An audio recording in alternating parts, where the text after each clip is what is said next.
Bien, nuevamente buenos días a todos y bienvenidos. Ya inicié lo que es la grabación. Voy a compartirles en este momento lo que es la presentación que se ha elaborado para el día de ahora. Como saben, se va a abordar lo que es el material de la unidad 5. Ahí pueden descargarlo de la unidad 5 en plataforma. O, bueno, supongo que ya se leyó. Si no se ha leído, pues los invito a que lo descarguemos y pues lo revisemos más a detenimiento. Como sabemos acá en la propuesta, solo se han incluido algunos de los temas que están en este material y son pequeños resúmenes, no directamente. De ahí ya más a detalle ustedes lo pueden encontrar directamente en el desarrollo del material de la unidad 5. Como saben, bueno, no sé si ya logran visualizar la presentación, ya se las estoy compartiendo, por favor me confirman. Sí, licenciado, en mi caso sí, ya lo logro visualizar. Bien, perfecto, gracias. Bien, como les decía, esta es la tutoría número 6, que viene siendo la tutoría final de la asignatura Recursos Didácticos para la Enseñanza de la Matemática, de la carrera Licenciatura en Enseñanza de la Matemática, de la modalidad a distancia de la Facultad de Ciencias Naturales y Matemáticas de la Universidad de El Salvador. El día de ahora es sábado 16 de enero del 2021. Como es costumbre para desarrollar cada una de las tutorías, tenemos lo que es una pequeña agenda, que tenemos lo que es salud y bienvenida, tenemos lo que es una serie de recordatorios. Ese sondeo de lectura son las preguntas que ustedes deberán de responder y luego subir a plataforma, ¿no? Sobre la tutoría 6.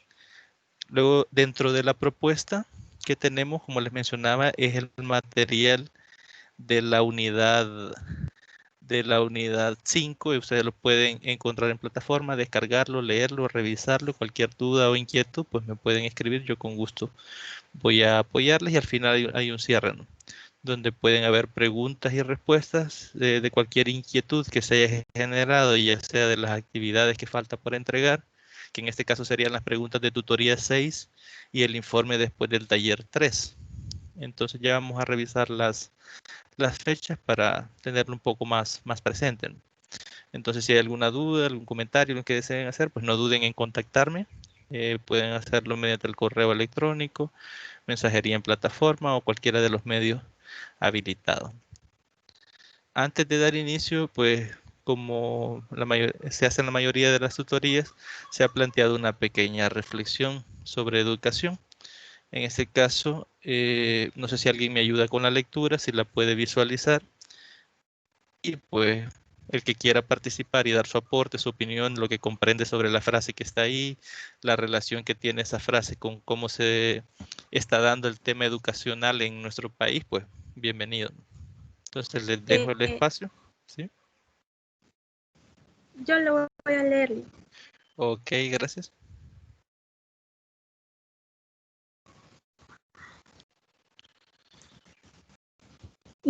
Dice, todos, bueno, todos somos genios,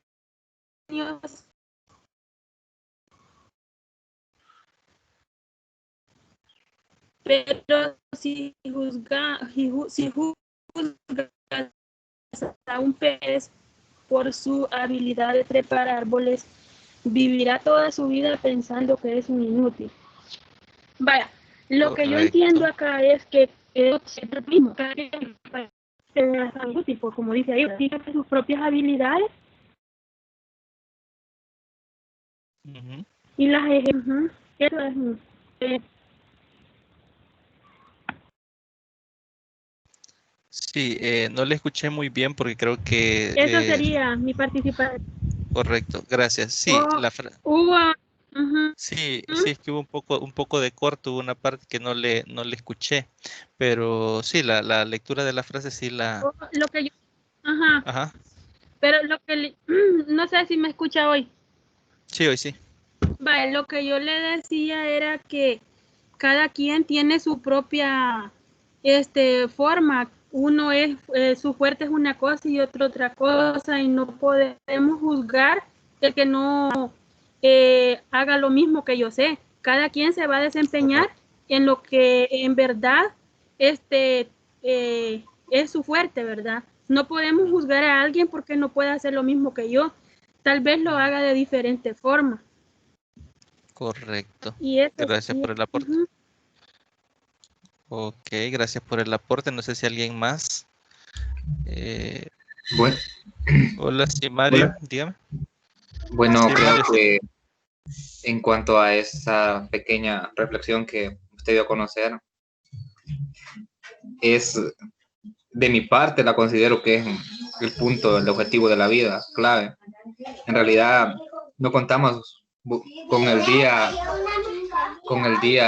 de mañana y solo contamos con el presente. No sabemos lo que nos va a venir y lo que tenemos que hacer para superar lo que viene. Es igual que en la educación. Comenzamos estudiando poco a poco, pero a medida los vamos adentrando, vienen obstáculos grandes y somos peces nadando contra una corriente que los tiene que hacer fuertes para superar todo obstáculo. Ok.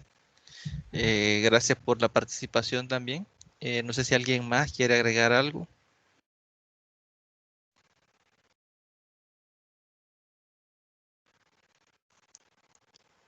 Bien, si nos fijamos, básicamente, bueno, los dos aportes van orientados no apegándolo a la educación y la idea es esa, ¿no? Eh, la frase dice, todos somos genios, pero si juzgas a un pez por sus habilidades de trepar árboles, vivirá toda su vida pensando que es un inútil. A veces como docentes, si nos enfocamos ya directamente en el ámbito educativo como profesionales, que ustedes lo van a hacer, eh, evaluamos a todos los estudiantes de la misma forma.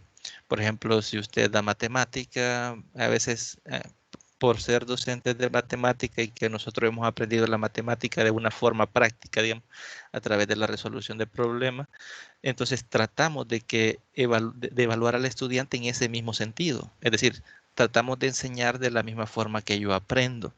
Y a veces hay estudiantes que tienen otras características. Algunos, como decía la primera compañera, son buenos en otras habilidades. Por ejemplo, pueden ser dibujando, pueden ser pintando.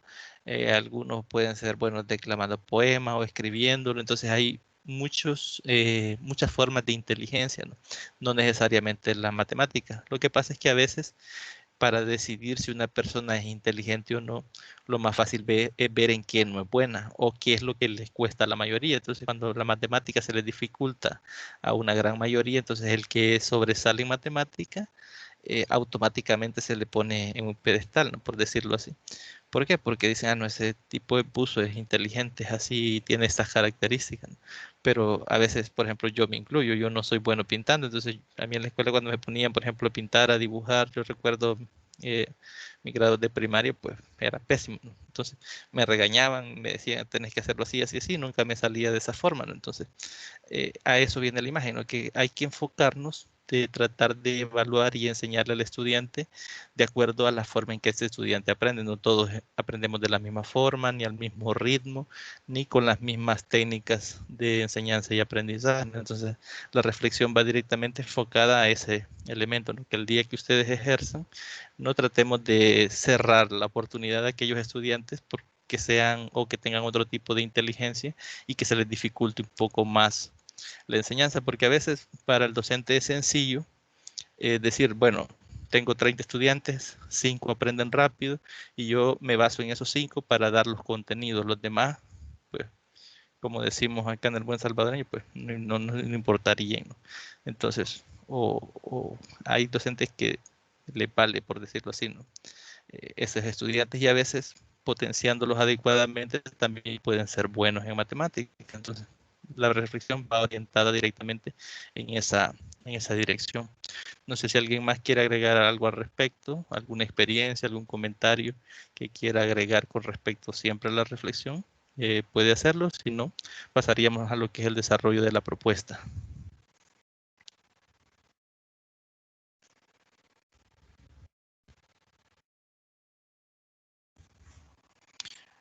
Bien, les recuerdo también que si no tienen micrófono, también los puedo leer acá en, en el chat, ¿no? de Teams. Bueno, nos dice Elizabeth, las comparaciones no son buenas porque estas generan actitudes negativas. Debemos aceptar y valorar las diferencias, las diferentes habilidades, actitudes, fortalezas y debilidades. Es muy buen razonamiento, muy buena reflexión, Elizabeth, porque en realidad eso se nos está invitando, ¿no?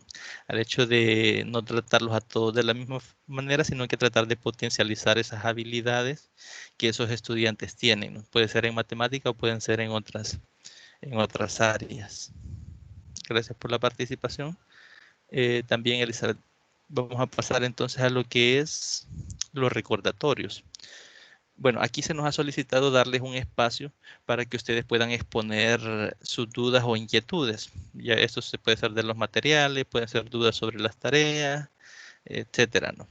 También preguntarles sobre la experiencia en el uso del último recurso, ¿no? En el último taller, que es el geoplano rectangular, para el estudio de, por ejemplo, simetría axial, simetría lineal y simetría puntual, ¿no? En este caso, ustedes tendrán este espacio en este momento si desean hacer algún comentario, qué les pareció, les gustó el recurso, les pareció que puede ser un recurso fácil de implementar, qué experiencia positiva o negativa tuvieron a la hora de manipular ese recurso. Y también, ¿no? Si tienen algunas inquietudes, pues sería el momento de expresarlas. Bueno, Lick, en mi caso me gustó mucho. Creo que yo como futura docente lo utilizaría y te enseñaría cómo utilizar los alumnos. Es bien dinámico, la verdad me gustó bastante, fijándome ya a la medida de ir trabajando en los ejercicios, pues puedes sacar múltiples formas y cosas que llaman la atención y son llamativas y no aburren. Ok, gracias por la participación. Que usan. Ok. Sí, no, la idea es esa, ¿no? Que aparte de conocer el recurso, también ustedes puedan considerarlo un posible recurso o una posible herramienta a futuro, ¿no? Cuando ustedes ya se estén desenvolviendo profesionalmente, pues puedan emplear estos recursos. Sabemos que para estos conceptos pueden utilizar GeoGebra, otros software que también sirven para graficar, ¿no? Y para ver reflexiones, es decir, estos mismos contenidos se pueden abordar con estos recursos, pero la diferencia es que en ese sentido es un recurso que puede ser tangible, es decir, usted puede tener el geoplano de forma física y el estudiante pudiese manipular las figuras de forma física, ¿no? Entonces eso le brinda un plus, ¿no?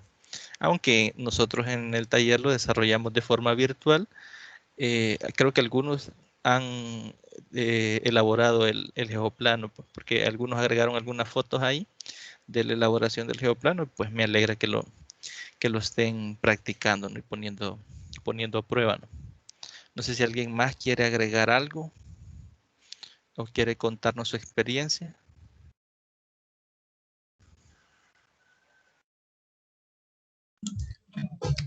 Bueno, licenciado, en lo personal, pues el recurso del último taller en realidad es bastante entretenido, dinámico y en una clase sería muy interactivo. Y lo bueno que este es un recurso que se puede trabajar de dos formas, tanto virtual como física. En física, lo que estaría algo pesadito fuera la elaboración de él, pero con un recurso así en una aula de enseñanza y estar dando esa enseñanza, creo que la clase sería mucho entretenida porque no solo los estudiantes se basarían en, el, el ejercicio está complicado, pero para hacerlo, pues, ¿cómo lo puedo hacer? Entonces, ese recurso apoyaría y aquel estudiante comenzaría, ¿verdad?, a formarlo, tener la paciencia y cuando ya lo tenga todo trabajado, pues ahí se va a dar cuenta que en realidad pues solo era de dibujar figuras en simple, bueno, en simple longitud de formación. Correcto. Sí, de hecho es un recurso que apoya bastante al estudiante, ¿no? Porque en realidad aprende el concepto mientras juega con el recurso. Entonces es un recurso que como dice usted, muy interactivo y que suele facilitar, ¿no?, el aprendizaje de esos conceptos o de otros conceptos, y aparte de ello también motiva al estudiante, ¿no? Porque a veces estamos acostumbrados a que todos esos conceptos los aprendemos de forma tradicional. Se define el concepto, se dibuja en la pizarra, el estudiante lo dibuja en el cuaderno y pues no existe mayor elemento motivador para el estudiante para que se interese por el concepto. Con este recurso no, con este recurso juega, practica y aprende directamente lo que es el concepto, ¿no?, que el docente está promoviendo dentro del aula. Bien, nos dice Elizabeth que el recurso didáctico del taller fue bastante bueno. Como bien lo menciona, fue un recurso virtual, pero también se puede elaborar con materiales a nuestro alcance. Sí, es que a veces lo complicado es que tratamos de comprarlo, y ciertamente al no ser un recurso que se utilice en todas las escuelas, porque si se utilizara en todas las escuelas las personas lo venderían, es difícil conseguirlo ya hecho, es decir, conseguir el recurso ya elaborado para solo comprarlo y utilizarlo es muy complicado. Pero se puede fabricar, ¿no? Obviamente, ahí tendríamos nosotros que comprar los materiales y disponer del tiempo y la dedicación para poder fabricar, ¿no?, el recurso, pero es una posibilidad, ¿no?, que se brinda. Ya eso ya dependería directamente de la dedicación que cada uno de ustedes tenga como docente, ¿no?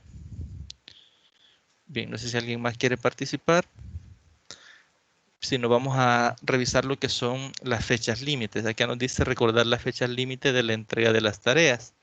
Acá tenía abierto yo lo que es el cuadro de actividades o la programación de evaluaciones, pero acá hasta la tutoría, preguntas de tutoría 5, que se entregaban el día 11, ya estas actividades vencieron, entonces estaríamos pendientes únicamente con la tarea de investigación 3, que estaría venciendo el día 18, es decir, el día lunes. Revisamos calendario, día lunes estaría finalizando lo que es la tarea de investigación 3, que es informe después del taller 3. Y las preguntas de la tutoría 6, que estas estarían venciendo el 26 de enero. Es decir, tendríamos un buen tiempo para poder entregarlas, ¿no? Y parcial de suficiencia, en el caso de que no se obtenga la nota mínima, sería el día 13 de febrero. Mencionarles que en este caso, en esta asignatura no habrá examen, no hay examen, y como sabemos el periodo de exámenes ya está a partir del día de mañana, por eso no se ha asignado. Si ustedes tienen la programación ya se habrán dado cuenta que no aparece examen directamente programado, no es porque no lo hay. Entonces únicamente para finalizar la asignatura estaremos pendientes con esas dos actividades, y ustedes entregando esas actividades solo tendrían que estar pendientes con que yo les regrese ya calificadas esas notas. Por ejemplo, ahorita no les he calificado lo que es el foro 2, ya lo inicié a calificar, pero no lo he finalizado, es decir, me faltan algunos, creo que como unos 6 que todavía no he revisado. Entonces al finalizar la revisión les voy a enviar la rúbrica para que la puedan revisar, y pues cualquier cosa ahí me pueden contactar, ¿no? También tenemos lo que es las actividades que acaban de entregar, que están pendientes, ¿no?, de que yo se las califique. La tarea de investigación 2, que le entregaron el 9, y el video, ¿no?, de la clase, que utilizan el guión de clase que les regresé esta semana, ¿no?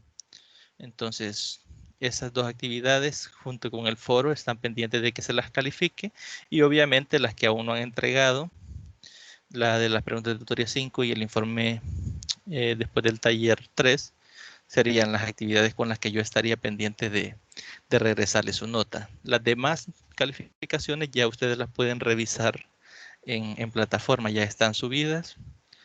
Y pues cualquier cosa, cualquier duda, pues me escriben. Yo con gusto voy a tratar de solventarla. No sé si tienen alguna duda, algún comentario con respecto a las tareas que faltan por entregar, o algo que deseen comentar.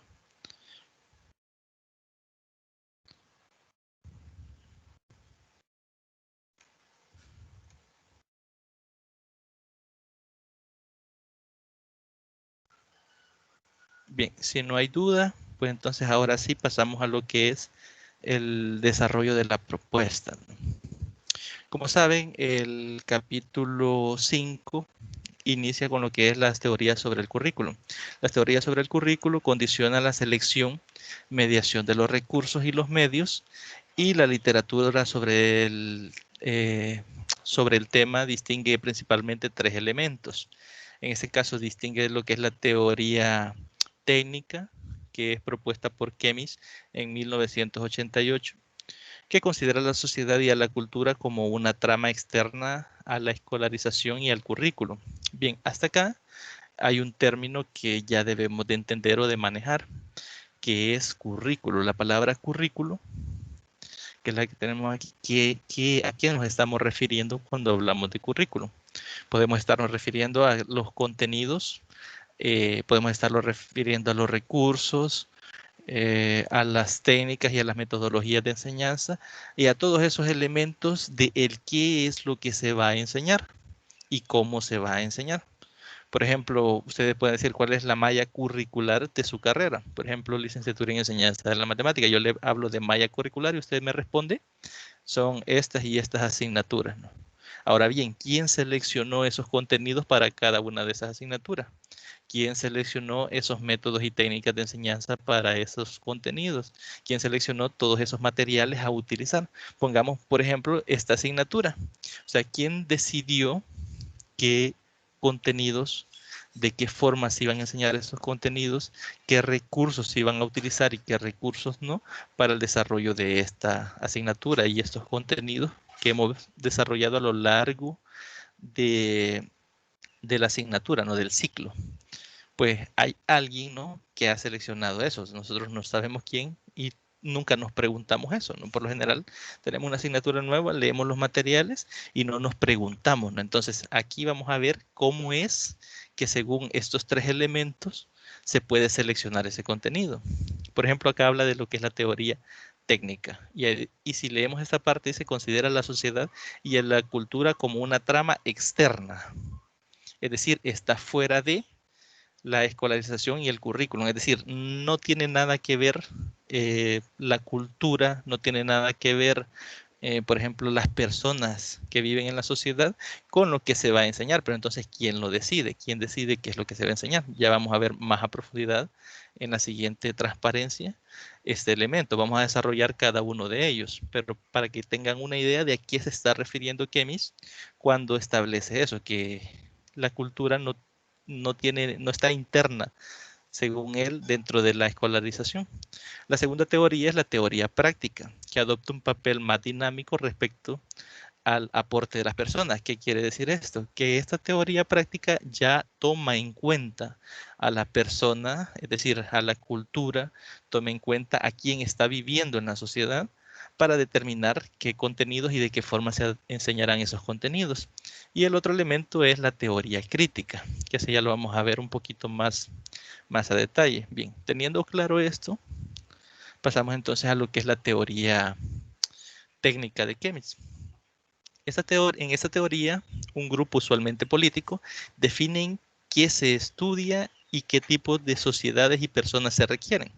Por ejemplo, creo que la mayoría hemos hablado, por ejemplo, de la educación bancaria, por ejemplo. Creo que, no sé si me confirman, alguno que haya escuchado sobre la educación bancaria y cuáles eran las creencias sobre esta educación. No sé si alguno ha escuchado ese término, pues si lo he escuchado me gustaría que nos lo diga, ¿no? Y para poner ese ejemplo, ¿no? Porque es bastante útil. Bueno, yo tenía un concepto sobre eso. Nos explicó un maestro que era cuando el estudiante pasaba como un receptor y el maestro era el faro de conocimiento que de forma vertical, o sea, solo desde abajo, solo desde arriba hacia abajo, se transmitía conocimiento. Y el estudiante prácticamente solo era eso, un receptor, porque no podía retroalimentar ni participar en las decisiones de las actividades de su propio desarrollo, ¿verdad? Estudiantil. Correcto. De hecho, eso es, ¿no? ¿Por qué decía yo que es un ejemplo que nos sirve acá? Porque el estudiante en ningún momento tiene ningún acceso a opinar, a tratar de cambiar el sistema. Es algo que se ha impuesto, se va a enseñar de esta y de esta forma y viene como en pirámide, ¿no? Hacia abajo. Se define arriba políticamente bajo unas ideas preconcebidas y va hacia abajo, ¿no? El estudiante únicamente es el receptor de esa información y por eso es que se forma lo que es esa desconexión entre el estudiante y los contenidos, que muchas veces el docente la sufre en el aula cuando el estudiante le pregunta, pero ¿y eso para qué me va a servir en la vida? Estos estudiantes que hacen esta clase de preguntas, ellos están viendo fuera de la caja, como decimos, es decir, no tienen esa, digamos, esa burbuja que se les crea en la que esto van a aprender y lo van a aprender de esta manera, sino que ellos se preguntan el para qué va a servir eso. Es decir, no les interesa tanto aprender el concepto, sino el saber para qué les va a servir. Entonces, eso básicamente es lo que establece la teoría técnica de Kemis, ¿no? Ahora bien, acá nos dice, los docentes y en general la comunidad no tienen opinión sobre las decisiones curriculares, que es lo que decía usted en la definición de la educación bancaria, ¿no? Que el estudiante y toda cultura, toda la comunidad educativa que están, por ejemplo, los padres de familia, los representantes, las ONGs, no tienen nada que ver de cómo se decide enseñar. Por ejemplo, analicemos lo que es el currículo de matemática, por ejemplo, en tercer ciclo. O sea, ¿ustedes creen o se han puesto a pensar de cómo se ha decidido implementar el método de Singapur, por ejemplo? Obviamente sí podemos decir, nosotros que lo hemos revisado, podemos decir, no, es que ha funcionado, ha traído estos beneficios, mejora la calidad de aprendizaje de las matemáticas, pero en nuestra comunidad se les ha dado esa, digamos, se les ha tomado en cuenta para implementar esta malla curricular o esta metodología de enseñanza? Pues no, ¿verdad? ¿Quién lo decidió? Pues el gobierno, el Ministerio de Educación, de un gobierno que tenía unas ideas, ¿no? Esto funciona, pues lo trasladamos y lo utilizamos acá, pero la comunidad educativa, las personas que integran la comunidad no tienen ninguna decisión sobre ese contenido curricular que está dentro de la enseñanza en sus hijos, ¿no? Entonces, a eso es lo que hace referencia la teoría técnica de Kemis. Luego pasamos a lo que es la teoría práctica, que dice que adopta un papel más dinámico respecto al aporte de las personas. Asume que cada quien en su entorno va a tener actuaciones correctas. Además, los seres humanos se forman con altos niveles de conciencia y sus actuaciones están encausadas dentro de la ética que busca el bien común. ¿Qué quiere decir esto? De que aquí ya se les brinda un planteamiento que desarrolle el pensamiento en cada uno de los individuos, es decir, en cada uno de los estudiantes.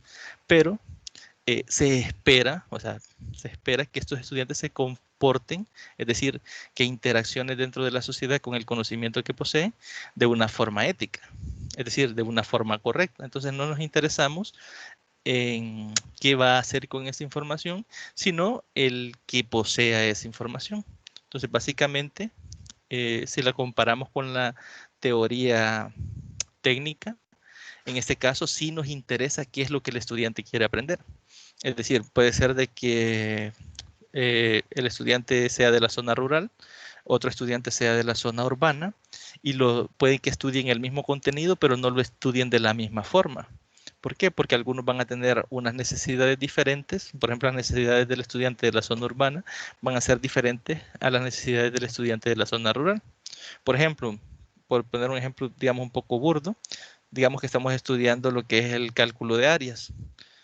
Para el estudiante en la zona urbana le podemos poner ejemplos, por decir algo, el área donde se va a construir un edificio, el área donde se va a hacer una tienda, el área donde va a ser un supermercado, un ejemplo que se adopta a su realidad. Mientras que en el campo le podemos decir que calcule el área de siembra, el área de riego, es decir, algo que se le adopte a la cultura y al lugar donde se está desenvolviendo. Entonces, ya ahí sí tomamos en cuenta las necesidades individuales de cada uno de los individuos, ¿no? Básicamente eso es lo que establece la teoría práctica. Y finalmente tenemos lo que es la teoría crítica, que esta tome en cuenta que, que las estructuras sociales no son equitativas.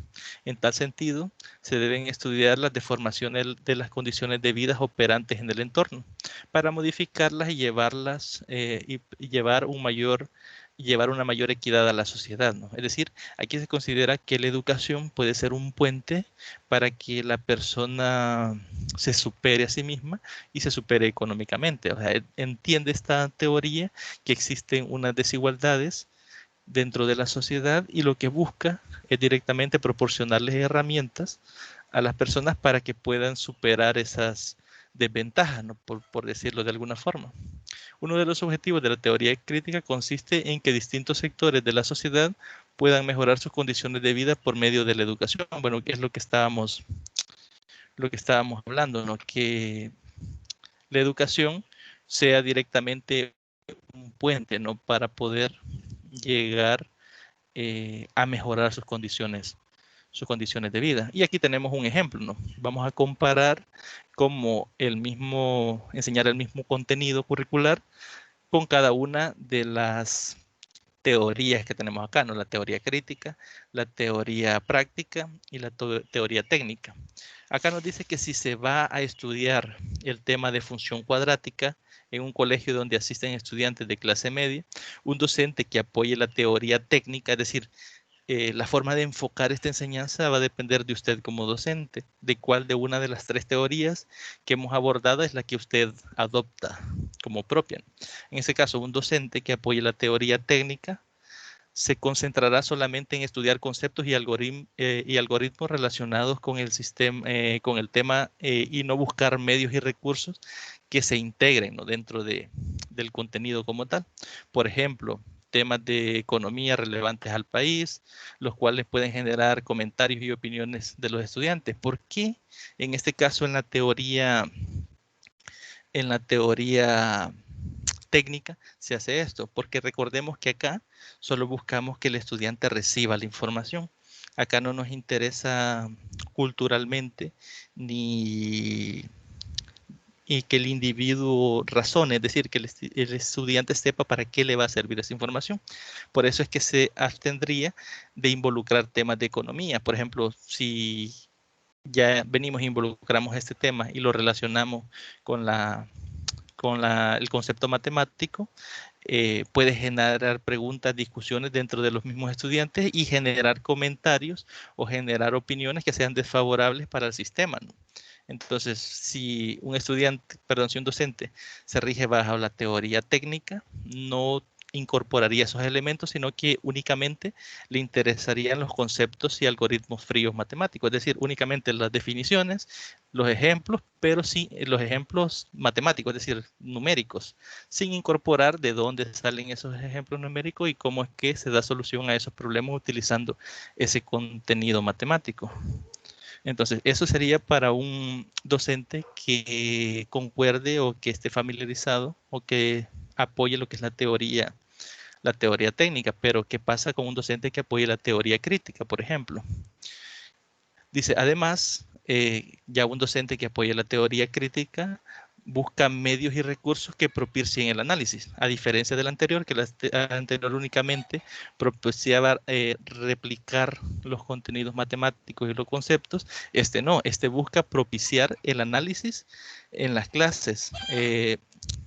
Seguramente preferirá estudiar el nuevo conocimiento, el nuevo contenido, utilizando materiales concretos, como por ejemplo papel de construcción, dibujar los gráficos, como se muestra, por ejemplo, en la figura. Es decir, ya aquí se le está proporcionando al estudiante una faceta de análisis, de comprensión más allá de los algoritmos fríos matemáticos.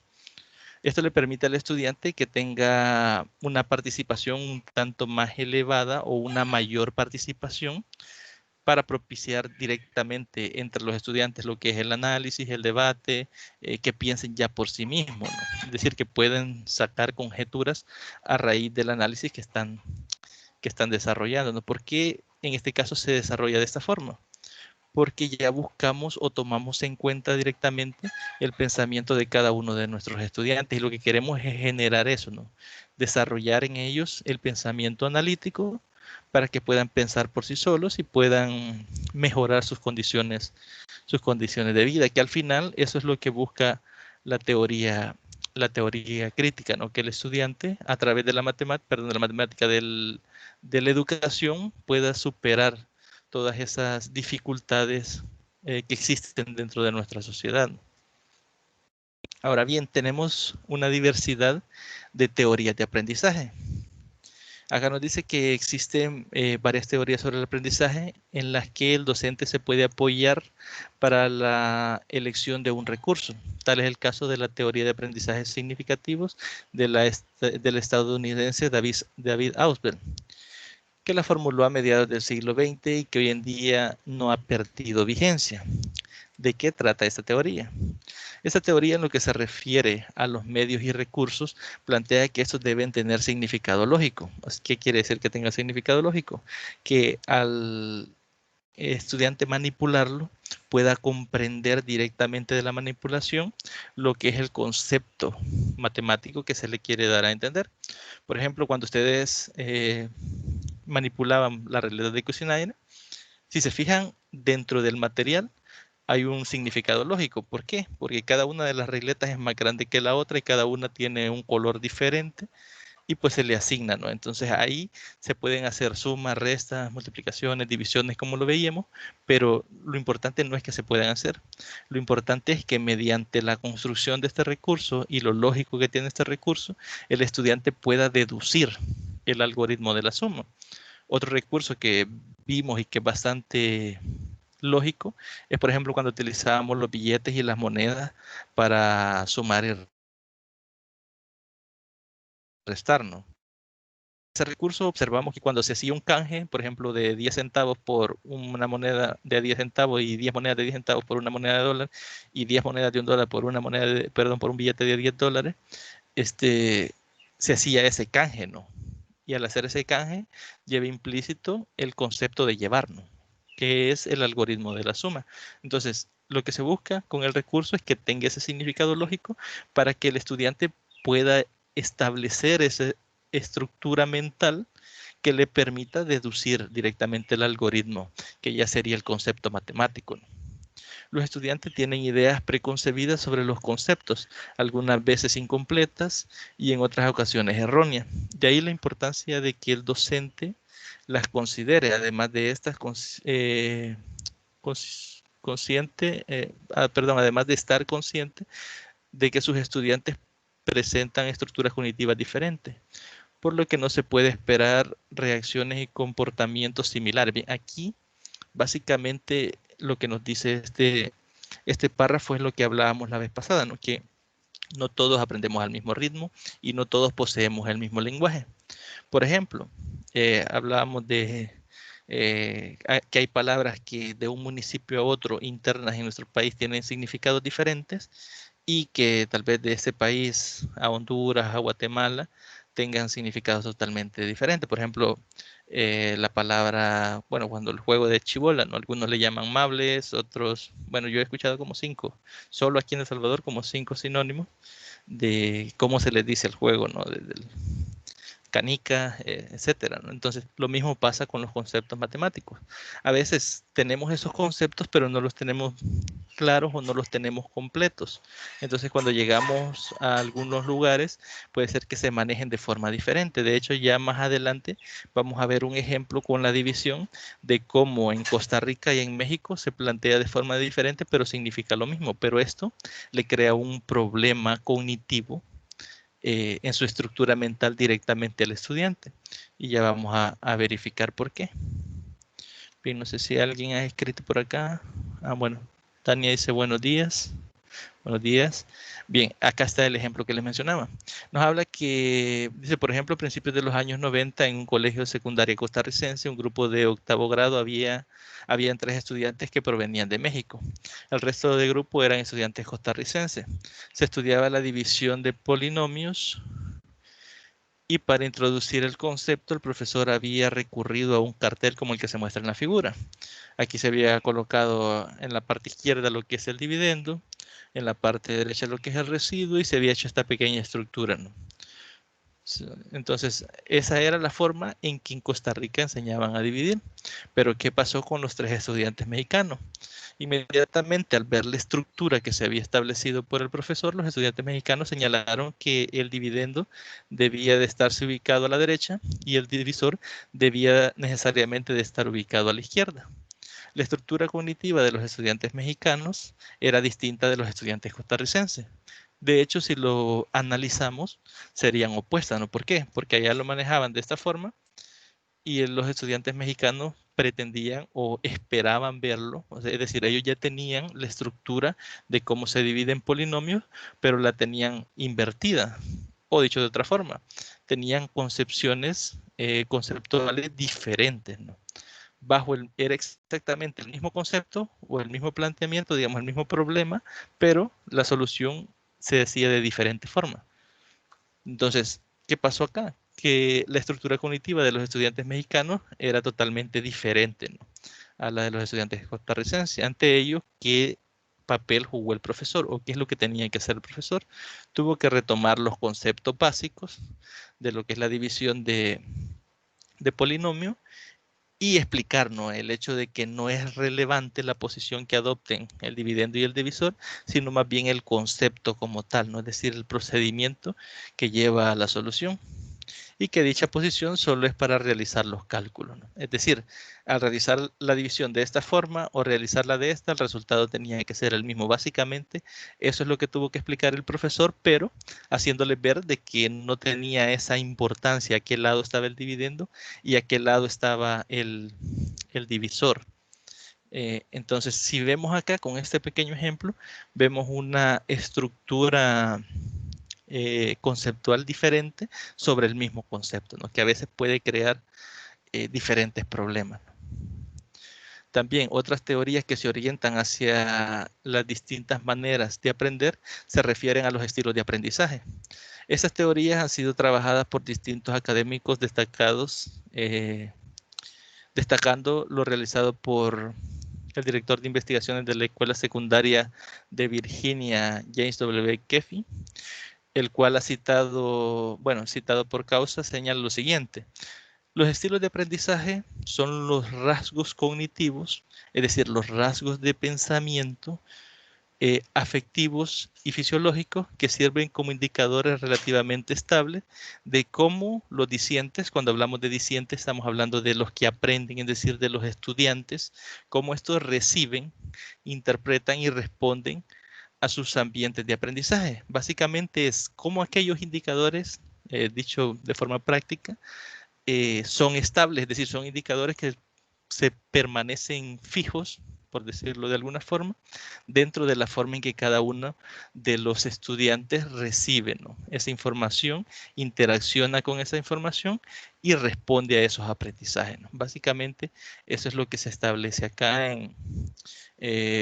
por James W. Keffey, ¿no?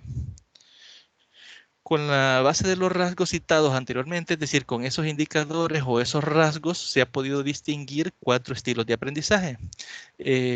Esos 4 estilos son divergente, asimilador, convergente y acomodador. Ahora bien, quizás mencionarles que hay autores que los nombran de otra forma.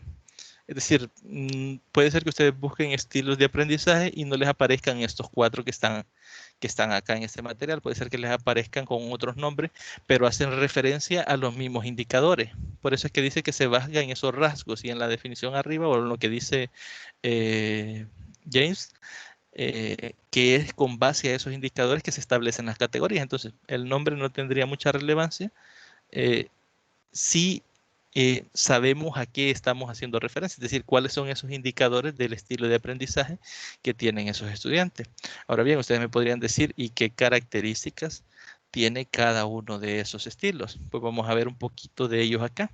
Por ejemplo, el estilo divergente, los estudiantes prefieren aprender basándose en observaciones reflexivas, es decir, es directamente mediante la reflexión y la observación que ellos aprenden. El estilo asimilador prevalece el análisis, es decir, ellos aprenden analizando lo que se está desarrollando, y el estilo convergente es el centro de un sentido común, es decir, para ellos aprenden todo aquello que tiene sentido. A veces nos preguntamos, por ejemplo, al menos en mi persona, cuando conocí esta teoría, que fue hace un par de años, yo me preguntaba, bueno, ¿y yo qué estilo de aprendizaje tendré? Pero de ahí, leyendo las características, yo en realidad no me he hecho ningún test de estilos de aprendizaje. Ustedes pueden buscar en internet y hay varios test estandarizados para saber qué estilo de aprendizaje posee cada uno de ustedes o cada uno de sus estudiantes. Ahora bien, pero así por las características yo decía, bueno, yo quizás soy de estilo convergente. ¿Por qué decía esto?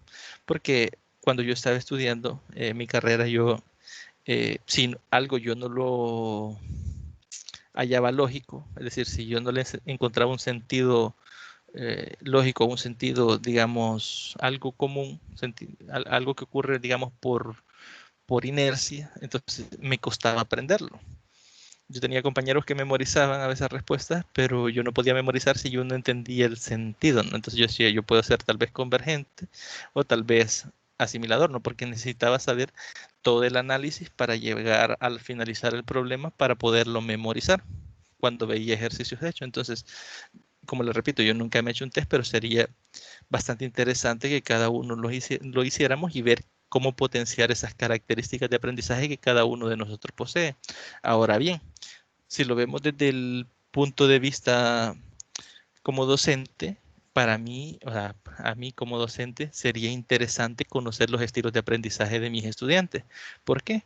Porque así yo pudiese hacer una mejor selección de los recursos, enfocar las actividades a aquellos estilos de aprendizaje que predominen más dentro de mis estudiantes. Por decirlo de alguna forma, si tengo 30 estudiantes y 20, 25 de ellos son de estilo analítico o prevalece el análisis, entonces mis planteamientos o mis guías de ejercicio deberían de ir y fortalecer esas competencias, ¿no? Es decir, para facilitarles a ellos el aprendizaje de las matemáticas, que al final es el sentido que busca todos los docentes, ¿no? Entonces, para eso sería importante conocer las características de cada uno de los estilos de aprendizaje y qué estilos de aprendizaje predominan más en los estudiantes. Obviamente, en nuestra educación, creo que no lo tomamos en cuenta. Son teorías relativamente nuevas que no tomamos en cuenta y que sería bueno incorporar en la educación. Y finalmente nos dice el acomodador, prefieren los sentimientos acompañados de la acción, ¿no? Algunas veces en los grupos de estudiantes prevalecen uno de esos estilos, pero la mayoría de las ocasiones existen estudiantes con tendencia hacia los cuatro, es decir, tienen elementos de los cuatro estilos de aprendizaje. Obviamente, debe de haber uno que predomine sobre el resto, ¿no? En este último caso es importante que los medios y recursos seleccionados puedan mediarse de distintas formas para que todos los estudiantes tengan la mayor posibilidad de aprender y disfrutar de lo que hacen. Ya vamos a ver un ejemplo de cómo hacer esto. Es decir, usted debe seleccionar como docente un recurso didáctico que puedan utilizar todos los estilos de aprendizaje. Por ejemplo, ya vimos los 4 estilos de aprendizaje. Entonces, la idea sería seleccionar, si yo no conozco los estilos de aprendizaje de mis estudiantes, seleccionar un recurso que pueda ser empleado de diferentes formas que potencien las características bajo las cuales aprende cada uno de los estudiantes del grupo, ¿no? En este caso, aquí tenemos el ejemplo. Dice, por ejemplo, si se estudian las características y propiedades de los cubos, se puede solicitar a los estudiantes con tendencia al estilo acomodador que construyan cubos y analicen las propiedades y características de esos cubos. Por otro lado, a los estudiantes con tendencia de estilo divergente se les puede proporcionar los cubos ya hechos y se les puede solicitar que los exploren, ¿no? Del mismo modo para que puedan anotar las características y propiedades que tienen esos cubos que se les han dado. Si nos fijamos solo en comparar esos dos estilos de aprendizaje, en unos se les está dando el material para que hagan los cubos y en el otro se les está dando los cubos ya hechos para que los analicen. Es exactamente el mismo recurso, solo que se está utilizando de forma diferente, ¿no? En una se les está poniendo que los construyan y que saquen de esa construcción las características y las propiedades, y en el otro ya está construido, solo es que analicen y que identifiquen esos elementos que forman las características y las propiedades. Ahora bien, ¿cómo con este recurso podemos abordar los dos estilos restantes? Por ejemplo, a los estudiantes con estilo asimilador se les solicita que analicen el por qué el cubo es un prisma y que enlisten las características y propiedades de ambos, ¿no? Es decir, se les proporciona una comparación y se les está pidiendo que establezcan el por qué uno es el otro y luego que enlisten, ¿no?, esas características y propiedades. Si nos fijamos en este caso y comparamos los tres que hemos revisado, al final la actividad va relacionada con las características y propiedades del cubo, pero se está planteando de forma diferente para los estudiantes que tienen, digamos, estilos de aprendizaje diferentes, ¿no? A los estudiantes que tienen el estilo convergente se les puede solicitar traer objetos del entorno en forma de cubos y basados en la observación y el sentido común y la percepción que realicen el listado de las propiedades y de las características. Al final, la actividad con el recurso, que en este caso serían los cubos, iría orientada a poder enlistar esas propiedades y características de los cubos, no solo que sea planteado de forma diferente para cada uno de los estilos de aprendizaje. Al finalizar la actividad, el profesor puede realizar una puesta en común de los diferentes grupos, es decir, se tendría que identificar qué estilo de aprendizaje tiene cada uno de los estudiantes y con base a esos estilos de aprendizaje separarlos, realizar las actividades de acuerdo al estilo de aprendizaje que poseen y al final que cada grupo exponga lo que han encontrado, ¿no?, con la manipulación del recurso, ¿no?, rescatando las ideas importantes que cada uno de los grupos ha logrado establecer y construyendo al final una lista de propiedades y características de los cubos. Si nos fijamos, tiene un sentido bastante interesante como se ha propuesto el ejemplo, porque estamos tomando en cuenta los 4 estilos de aprendizaje, estamos potenciando las características que abonan a cada uno de esos estilos y al final estamos reuniendo todos esos elementos en una conclusión que es la que va a tener las propiedades y características del cubo. Y aquí tenemos una imagen que ilustra un poco lo que se realizó en el ejemplo. Por ejemplo, para los que son de tipo acomodador, se les pedía construir y anotar las características y propiedades del cubo. Es decir, lo que se les estaba brindando no eran los cubos, sino que el material para que pudiesen elaborar los cubos. Para los que eran de estilo divergente, ellos estudiaban las características y propiedades observando el cubo ya construido. Es decir, a ellos no se les solicitó construirlo, sino que se les dio para que lo analizaran y pudieran identificar las propiedades y características, ¿no? Para el asimilador, se les proporcionó un prisma y un cubo y se les preguntaba el por qué el cubo es un prisma, cuáles son sus características y cuáles son sus propiedades. Entonces ellos tenían que analizar mediante la comparación para poder responder a ambas preguntas, ¿no? Y por último, a los convergentes se les solicitaba traer objetos en forma de cubos para que enlisten las propiedades y características. Si nos fijamos en ese caso, básicamente es el mismo recurso, solo que se ha empleado de forma diferente para cada uno de los estilos de aprendizaje. No sé si hasta acá tienen algún comentario, alguna pregunta o algo que deseen expresar. Algo que les haya llamado la atención, si habían escuchado de los estilos de aprendizaje, algo que quieran aportar de la lectura.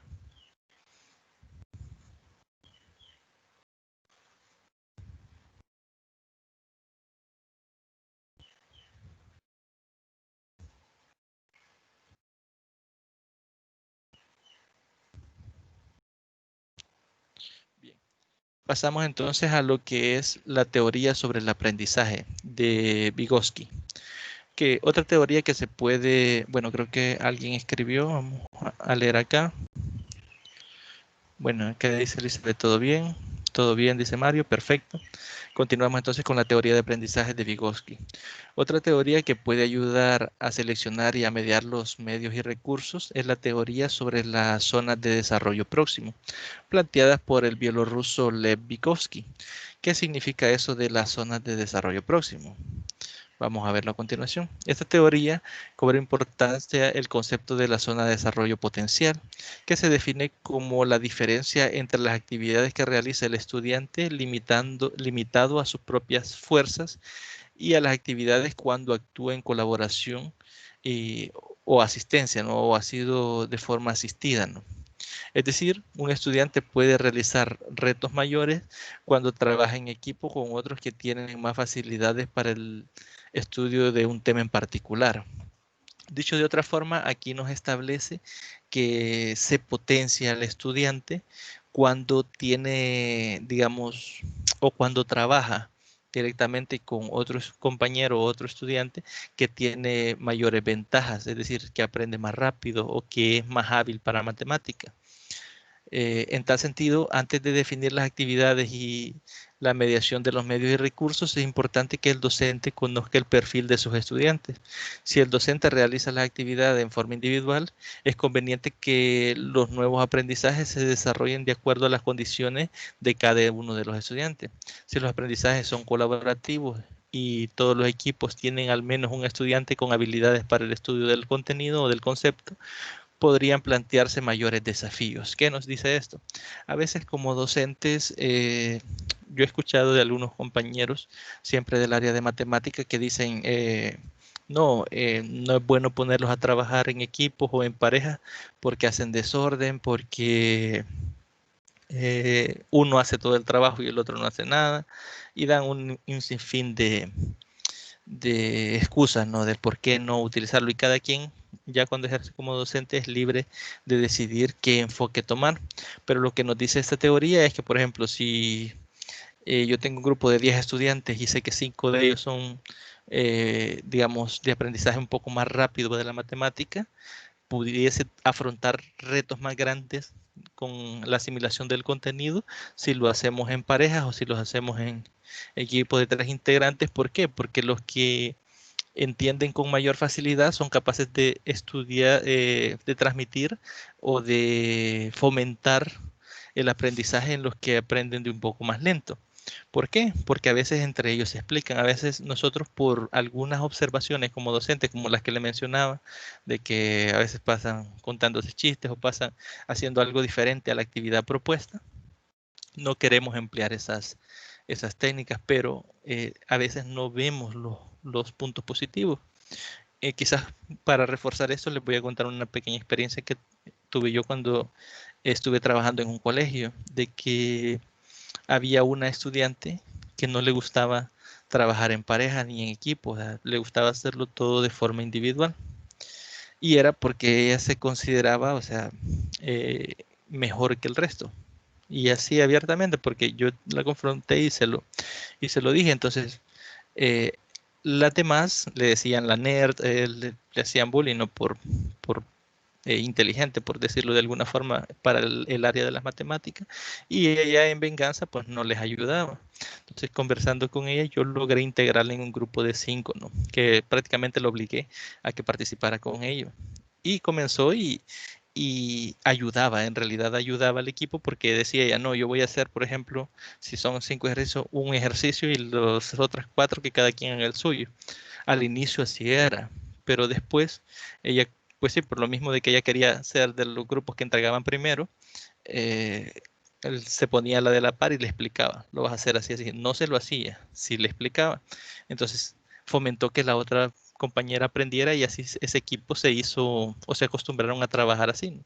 Entonces, a eso nos referimos, o a eso se refiere la teoría de desarrollo próximo, es decir, a que a veces se pueden afrontar mayores retos en cuanto a la enseñanza de la matemática cuando se integran estos elementos que cuando se hace de forma individual. ¿Por qué eso no se puede hacer cuando es de forma individual? Porque como lo hemos repetido en esta asignatura y lo hemos podido observar y palpar, no todos aprendemos al mismo ritmo.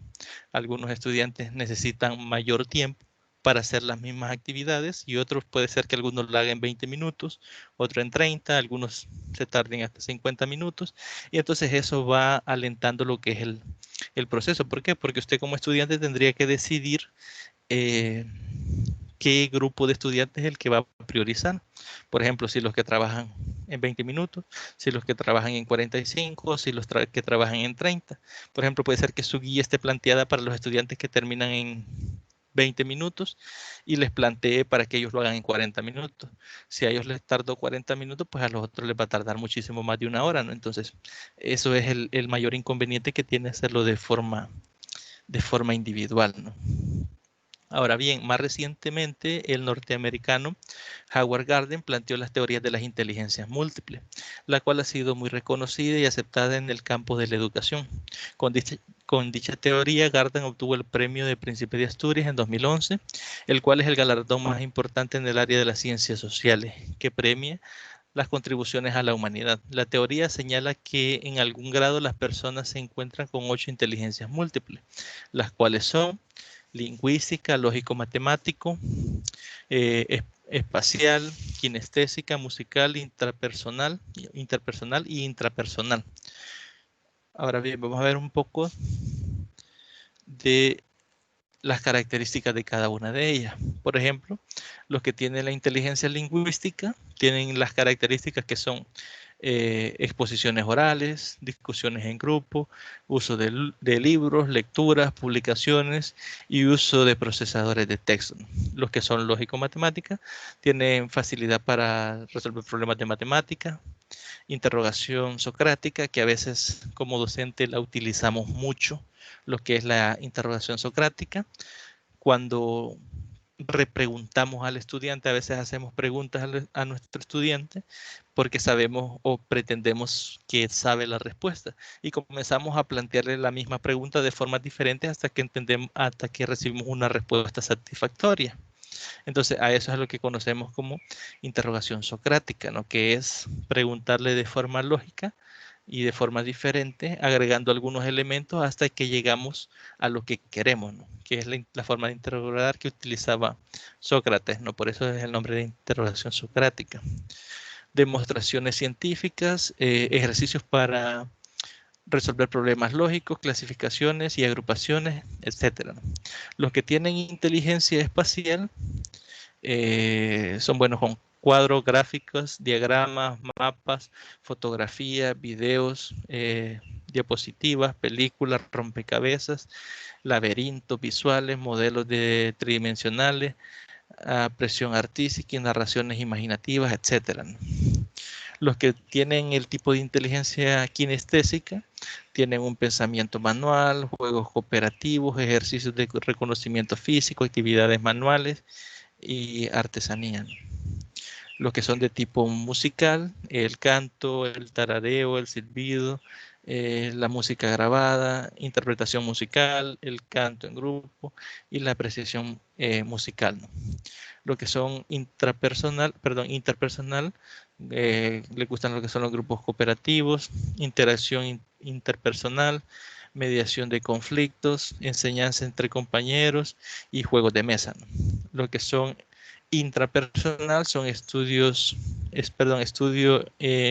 independiente, instrucción de ritmo individual, proyectos y juegos individuales.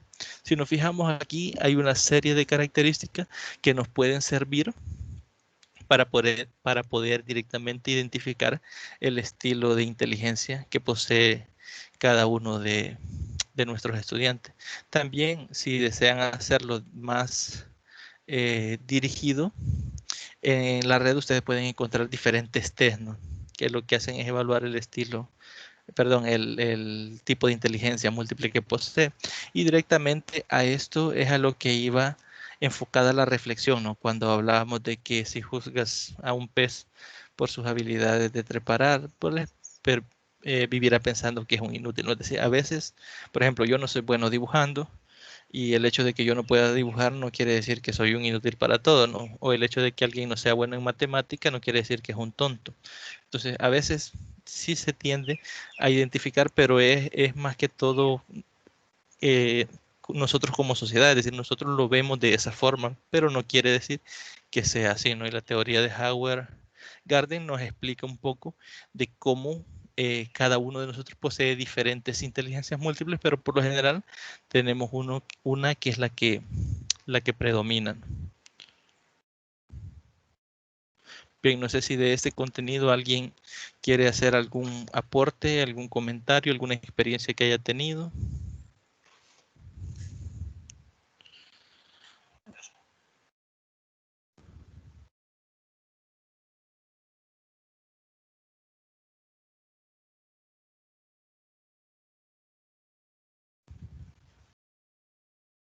Esto de las inteligencias múltiples también lo podemos ver en las diferentes materias que los estudiantes sobresalen, porque hay algunos que sobresalen en matemática, otros en lenguaje, otros en ciencias naturales, y ahí se puede ir viendo la tendencia, ¿verdad? ¿Qué clase de temas o qué clase de cosas son las que más lo atraen? Correcto. De hecho, sí, es bastante evidente el hecho de, por ejemplo, el lógico matemático es quizás es el más notorio, ¿no? Porque cuando uno no conoce la teoría de Howard Garden o cuando uno está cursando allá por octavo, noveno grado y ve a alguien que es bueno en matemática y dice, no, este es bien inteligente, pero no definimos el para qué. Yo tenía un docente que cuando estaba estudiando, cuando comenzaba a estudiar la licenciatura, nos decía, siempre ustedes, como estudiantes de matemática, deben de preguntarse el por qué y para qué. ¿Por qué? Porque si como estudiantes de matemáticas no nos preguntamos el por qué esto es así o para qué eh, me va a servir o no buscamos esa explicación y lo asumimos todo por fe, eh, entonces no estamos en la carrera adecuada, nos decía él, porque la idea es preguntarnos siempre el por qué, ¿no? De las cosas y el para qué. Entonces, eh, cuando hablamos de ese X estudiante es inteligente, lo ideal sería que cada uno diga para qué, porque puede ser para lenguaje, puede ser para sociales, puede ser para matemáticas, como lo dice usted, puede ser que tenga alguna de esas inteligencias múltiples desarrolladas que le faciliten la absorción de los conceptos de esa asignatura, ¿no? Incluso hay algunos estudiantes que tienen varias de estos tipos de inteligencia y ahí son un poco más completos, ¿no? Entonces, eh, a veces cuando, por ejemplo, desarrollamos temas de investigación, por ejemplo, que hablamos de inteligencia, cuesta medir qué es la inteligencia, ¿no? Porque hablamos de coeficiente intelectual, hasta hablamos de memoria, cuando sabemos de memorización, y hay otros elementos, ¿no? Entonces, es bastante importante conocer estos elementos o estas características que tienen cada uno de esos tipos de inteligencia para poder identificarlo directamente a nuestros estudiantes. Luego tenemos acá lo que son el enfoque para desarrollar la lección de matemática. Que tenemos el que se enfoca en el desarrollo de los contenidos, es decir, tenemos dos elementos, el que se enfoca directamente en el desarrollo del contenido y el que se centra directamente en el estudiante.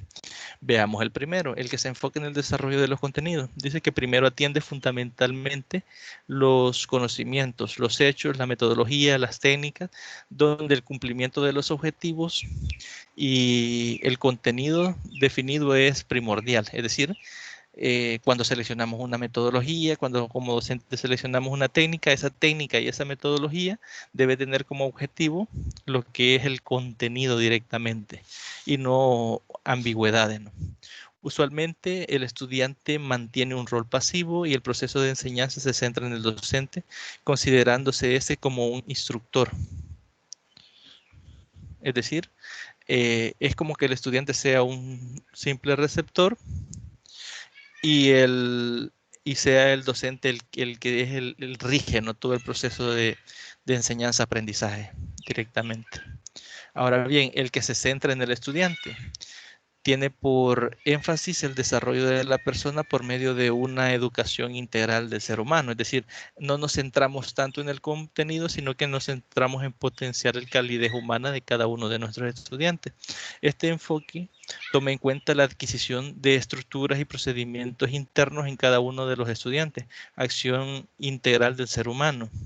Le brinda importancia al pensar, razonar y percibir, es decir, esos son elementos que no están directamente intrínsecos en el contenido, pero que para este enfoque está, digamos, o son de suma importancia.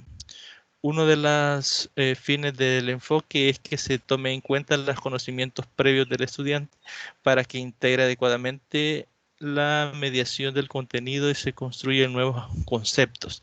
¿Qué nos quiere decir esto? Si nos enfocamos o comparamos con el enfoque de contenidos, ahí no estábamos valorando los conceptos o conocimientos previos que tienen los estudiantes para afrontar el nuevo contenido, sino que únicamente hablamos de métodos y técnicas, ¿no? Que posibiliten lograr ese objetivo. En este caso no. En este caso sí nos estaríamos preguntando qué conocimientos previos debe de tener el estudiante, similar a como cuando ustedes estaban planteando la tarea del guión de clase. Había un apartado ahí donde hablaba de conocimientos previos para que el estudiante aprenda ese contenido. Por ejemplo, si digamos que la actividad era suma de fracciones, por ejemplo, y ese era mi contenido seleccionado en la tarea, un conocimiento previo puede ser que el estudiante identifique los elementos de una fracción, que el estudiante comprenda cuál es el numerador, que comprenda cuál es el denominador, que identifique fracciones propias, fracciones mixtas, etcétera. Es decir, todos esos elementos que me sirvan para que pueda afrontar el nuevo contenido. Entonces, cuando hablamos de este enfoque, estamos hablando de que sí nos interesa conocer todos esos conceptos que el estudiante debe de poseer para poder abordar la nueva temática, ¿no? Aquí dice que cobrar relevancia los problemas del entorno y del trabajo colaborativo, es decir, los problemas que son palpables para el estudiante y que puedan ser desarrollados directamente en equipos de trabajo, ¿no? Cuando hablamos de colaborativo, es que no sean de forma individual, ¿no?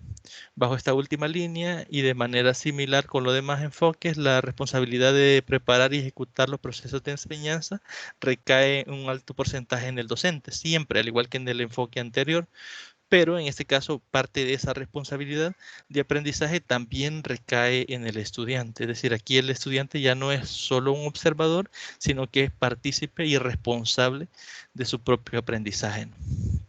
Considera el siguiente ejemplo, nos dice, donde se estudia la factorización de polinomios bajo un enfoque de tendencias hacia el desarrollo de contenido. Es decir, este primer ejemplo va con referencia al primer enfoque, ¿no? Donde lo primordial es el contenido. Observemos la estructura. Primero, el primer paso sería definir qué es factorización en una pizarra, tal y cual como se muestra en la figura. En la figura acá nos muestra la definición de factorización. Dice, factorizar un polinomio es expresar el polinomio como producto de dos o más factores. Esa es la definición. Segundo paso sería dar un ejemplo. Ante alguna consulta de los estudiantes que no comprende el concepto, el profesor tendría que valerse de ejemplos prácticos para ilustrar la definición. Por ejemplo, acá se ilustró 30 era el número y se expresó como producto de 2 por 3 por 15. Y ahí hemos ilustrado lo que está escrito en la definición. El tercer punto sería poner a los estudiantes que resuelvan diversos ejemplos de factorización. Aquí dice que el ejemplo se ha abordado lo que es el factor común, productos notables, agrupamientos, tal y como se muestra en la figura, ¿no? Es decir, pasamos de definir el factor, poner un ejemplo numérico, a establecer ejemplos o ejemplos ya con polinomios, ¿no? Que tienen la forma de esos tres temas que veíamos acá, ¿no? El cuarto punto sería, luego de haber establecido esos ejemplos, asignarle un grupo de ejercicios a los estudiantes, ¿no? Dentro de la clase, como se muestra en la siguiente figura, ¿no? Que es la que tenemos aquí abajo, que se han establecido estos problemas. Siempre estos problemas están relacionados con los ejemplos que ya brindamos, es decir, con el factor común, productos notables, agrupamientos, etcétera, ¿no? Es decir, exactamente los mismos conceptos, pero ejercicios nuevos, ¿no? Incluso acá han variado, ¿no? La variable, aquí ya ingresan lo que es la m, ¿no? No quedamos solo con x y y, ¿no? Ahora bien, el quinto elemento o el quinto punto sería resolver los ejercicios que se plantearon, es decir, los que se plantearon en el paso anterior, el docente los tendría que resolver en la pizarra para que el estudiante pueda corregir los errores que haya cometido en el desarrollo, ¿no? Y aquí se muestra, ¿no? La solución de los problemas planteados en la imagen anterior. Ahora bien, si se fijan, antes de pasar al siguiente ejemplo, pasamos de definir a elaborar un ejemplo numérico, luego a desarrollar una serie de ejemplos ya con los temas que nos interesa abordar. Posteriormente se plantearon un conjunto de ejercicios y al final se resolvieron esos ejercicios para que el estudiante pudiera retroalimentar y corregir los errores que cometió en la solución. Ahora bien, de ese mismo modo, como se ha visto en el primer enfoque, también podemos plantearlo bajo el segundo enfoque, ¿no? Acá nos dice que si el mismo tema se desarrollara bajo un enfoque con énfasis en el estudiante, recordemos que el enfoque que acabamos de ver es en cuanto a contenido, es decir, un enfoque basado en contenido. El docente podría primero diagnosticar el conocimiento previo. Recordemos que en este enfoque revisábamos de que sí interesan todos esos conocimientos previos que tiene el estudiante antes de dar el nuevo conocimiento, ¿no?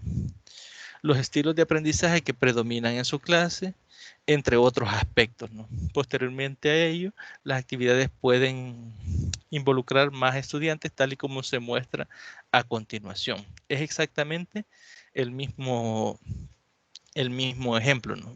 Pero visto desde el enfoque centrado en el estudiante.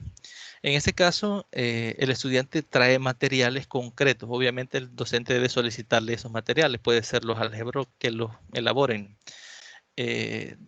como se muestra en la figura, ¿no? Para que el estudiante para que estudie la factorización de polinomios por medio de un factor común, fórmulas notables, agrupamientos, es decir, es exactamente los mismos contenidos, pero esta vez ellos los van a deducir, ¿no? Ahora bien, el segundo punto, en la clase se forman equipos de trabajo y con el apoyo del material que se les solicitó, puede ser en este caso los algeblocks, que realicen la factorización, ¿no?, de un ejercicio como se muestra en esta figura. Bueno, acá no se ve muy bien, pero lo que está factorizado acá es este polinomio de acá, ¿no?, que viene siendo un trinomio cuadrado perfecto. Ahora bien, el tercer punto sería que uno de los grupos formados plantee un ejercicio en la pizarra, es decir, luego de haber desarrollado con el material una factorización de ejemplo, que planteen ellos como grupo una factorización nueva para que el resto de la clase construya la solución. El ejercicio podría ser como el que se muestra en la figura de acá abajo, por ejemplo, 4x cuadrado menos 4x más 1, ¿no? El cuarto paso sería socializar las estrategias establecidas en cada uno de los grupos de solución. Es decir, como recordemos que a los estudiantes los hemos repartido en equipos de trabajo y cada uno está tratando con el material de dar solución al problema, entonces vamos a buscar los que ya dieron solución y vamos a tratar de ver qué solución se le ha dado y de qué forma se le ha dado solución al problema. El quinto elemento, se realizan comentarios que orientan la construcción del concepto estudiado, es decir, de el por qué se obtuvo ese resultado. El sexto punto, se asignan ejercicios de diversas fuentes, como por ejemplo Internet y de producción propia, es decir, se pueden haber establecido previamente una serie de ejercicios descargados de Internet o que usted como docente los haya planteado, ¿no?, de que sean de su autoría. El séptimo punto, se les invita a los estudiantes que expongan las soluciones en la pizarra. Y el octavo punto, se media para la construcción de una definición de factorización con toda la clase. Y al final se comprueba que los estudiantes sistematicen en sus cuadernos la información sobre el tema de acuerdo con la definición de factorización que ha sido construida. Ahora bien, ¿qué pasa o qué comparación podemos hacer con estos dos enfoques? Si nos fijamos en el enfoque centrado en el concepto, como es centrado en el concepto, primero definimos el concepto, luego se ejemplificaba de forma numérica, luego se hacían una serie de ejemplos ya con los contenidos a abordar, luego se planteaban una serie de ejercicios y al final se solventaban o se solucionaban esos ejercicios. Acá no. Acá primero se planteó un recurso, se les dio unas indicaciones para que trataran de dar solución a unos problemas utilizando ese recurso, luego se les invitó a reflexionar sobre el uso de ese recurso, cuando, por ejemplo, en el quinto punto, cuando dice se realizan comentarios que orientan la construcción del concepto, estamos orientando al estudiante del por qué obtuvo los resultados que obtuvo, porque muchas veces puede ser que mediante el recurso sí se obtenga el resultado correcto, pero no se tenga claro por qué se llega a ese resultado. Entonces, es parte de la labor docente en ese caso orientar a que se construya esa definición de factorización. Al final, el producto de ese trabajo o de esta serie de pasos que se ha desarrollado va a ser directamente la definición de factorización, pero ha sido desarrollada cognitivamente por parte del estudiante. Entonces, si nos fijamos, son dos enfoques totalmente diferentes. Cuando estamos centrados en el docente o cuando cuando es centrado en el concepto que cuando es centrado en el estudiante, ¿no? Entonces ya depende de cada uno de ustedes qué clase o qué tipo de enfoque les quieran dar cuando ustedes ya sean profesionales, ¿no? A sus clases, ¿no? Directamente. Al final tenemos otro contenido que dice objetivos y contenidos. En este caso, los objetivos y contenidos a desarrollar también inciden en el tipo de recurso o medio que se desea utilizar. Sin embargo, con una adecuada mediación del empleo de estos últimos, pueden ser divertidos y pueden ser diversos y extenderse a distintas áreas de la matemática. Es decir, puede ser de que dependiendo cuál es el objetivo del contenido o el objetivo que el docente tiene para desarrollar ese contenido, así sea la selección del recurso que haga. Por ejemplo, podemos hablar para fracciones equivalentes. Puede ser de que alguno de ustedes me diga, yo utilizaría las reglas de Kuznair. Alguien me puede decir, no, yo utilizaría los azulejos de equivalencia, que también es otro recurso que puede utilizar. Ambos son o pueden estar propuestos para diferente objetivo, pero puede ser que uno sea más adecuado que otro. Por ejemplo, en este caso yo les describía el concepto que era fracciones de equivalencia, y para fracciones de equivalencia es más adecuado lo que es el azulejo de fracciones, ¿no? En este caso. ¿Por qué? Porque directamente ahí el estudiante va a comprender más fácilmente el contenido, pero puede ser de que el estudiante que propone, perdón, el docente que propone la realidad de Kuznair únicamente no quiera encontrar, digamos, fracciones equivalentes, sino que quiera ahondar más en otro contenido matemático y le sirva para abordar dos contenidos simultáneamente y por eso selecciona ese recurso. Entonces, si nos fijamos ahí, depende directamente del objetivo que se tenga y del contenido que se pretende abordar, ¿no? Para seleccionar cuál es el recurso idóneo para el desarrollo de la clase, ¿no? En el caso particular de los recursos y medios estudiados en el capítulo 2, la pizarra y el libro son recursos que apoyan la mediación de cualquier objetivo o contenido. Su universalidad ha sido evidente con el paso del tiempo. ¿Por qué hablábamos esto en el capítulo 2? Porque cuando hablamos de universalidad, estamos hablando de que estos son recursos que los tenemos a la mano en todas las instituciones. Vaya donde vaya, al menos en nuestro país, se va a encontrar con un salón de clase que va a poseer una pizarra, que va a poseer un libro de texto base, que va a poseer otros recursos, tal vez regla, compás o otros elementos, pero dentro de todos esos recursos didácticos siempre va a haber un libro y va a haber lo que es una pizarra, ¿no?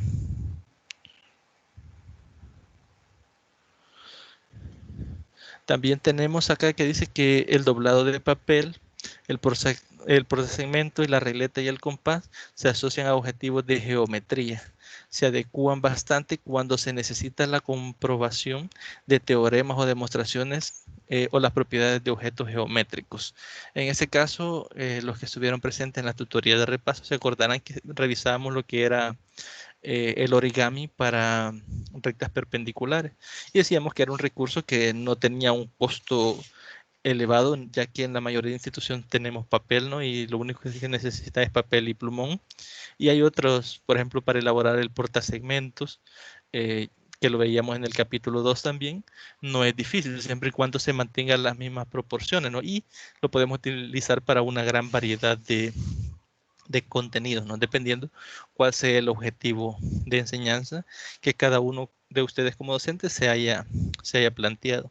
También hablamos de la calculadora. Por su parte, dice que es un recurso que se puede aplicar a diversos objetivos y contenidos.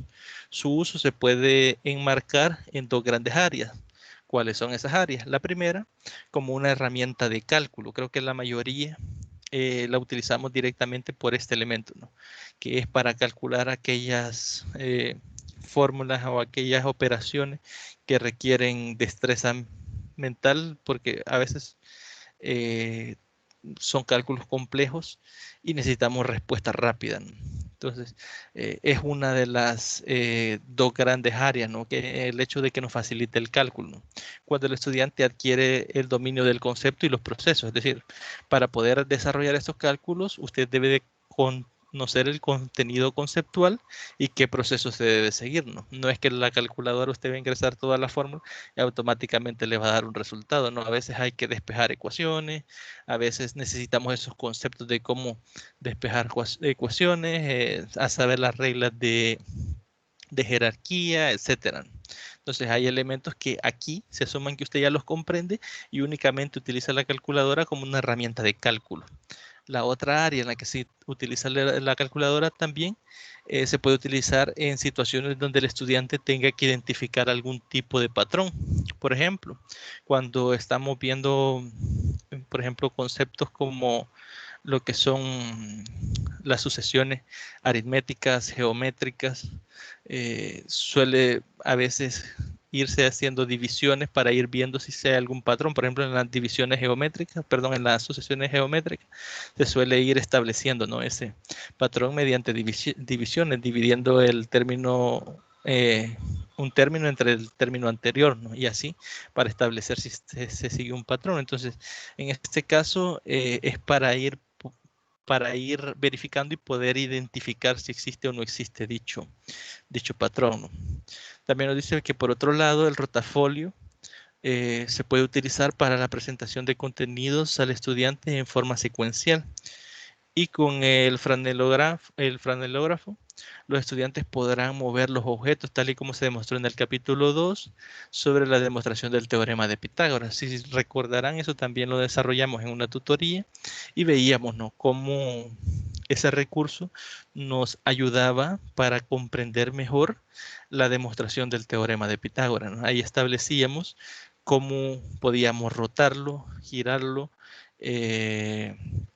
cómo podíamos moverlo, intercambiar posiciones, es decir, nos facilitaba mucho el aspecto visual para que los estudiantes comprendieran de dónde iba saliendo cada una de esas relaciones matemáticas para al final poder establecer lo que era c cuadrado igual a cuadrado más b cuadrado, que viene siendo el teorema de Pitágoras, ¿no? Y poder completar la demostración gráfica y algebraica al mismo tiempo, ¿no?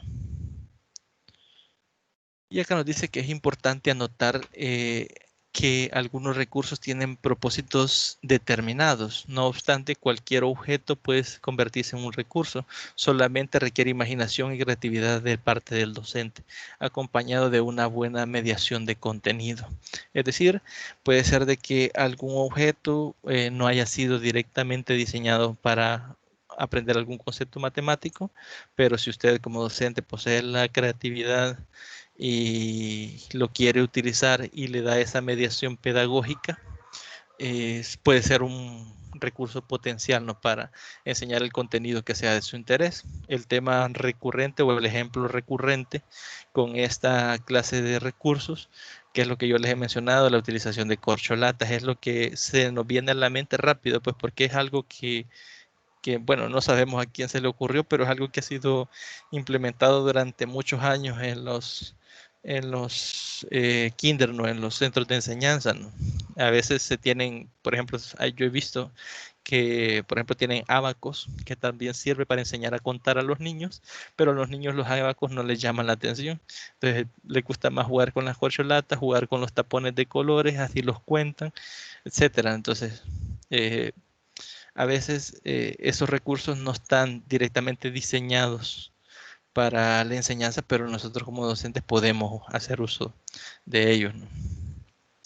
A lo anterior se le debe agregar que las actividades no deben proporcionar una idea equivocada sobre los conceptos matemáticos. ¿Qué quiere decir esto? Que puede ser de que la utilización de ese recurso no me genere la idea mental del concepto matemático de forma clara, y puede ser que el estudiante interprete eso de una forma errónea, ¿no? Entonces, eso lo debe verificar el docente, que ese material no genere un concepto equivocado, ¿no? Un concepto matemático equivocado, y aquí nos ilustra un ejemplo, ¿no? Acá nos dice que para ilustrar lo anterior, en una ocasión un docente acompañaba a 5 de sus estudiantes de séptimo año en una feria de matemáticas, donde se presentaba una maqueta que mostraba la relación del conjunto de los números racionales con los complejos, ¿no?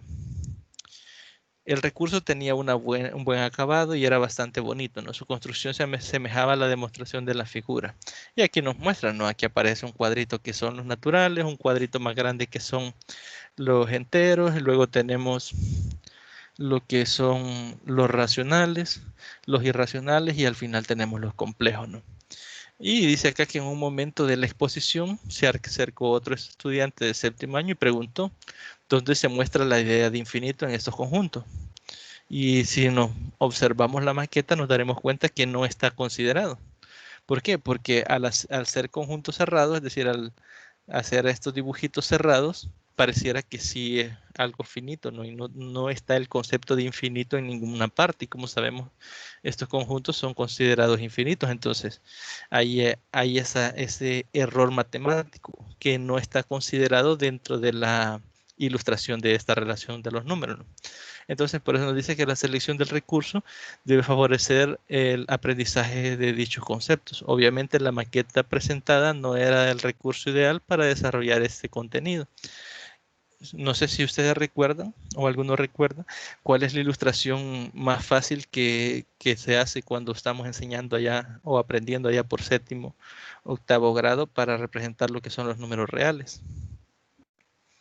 Y cómo si esa ilustración lleva lo que es el infinito. Porque a mí me llamó la atención que se hiciera de esta forma y no se hiciera de esa forma, pero igual, como es para ilustrar esta faceta, está bastante interesante. No sé si ustedes recuerdan cómo se ilustraban los números reales.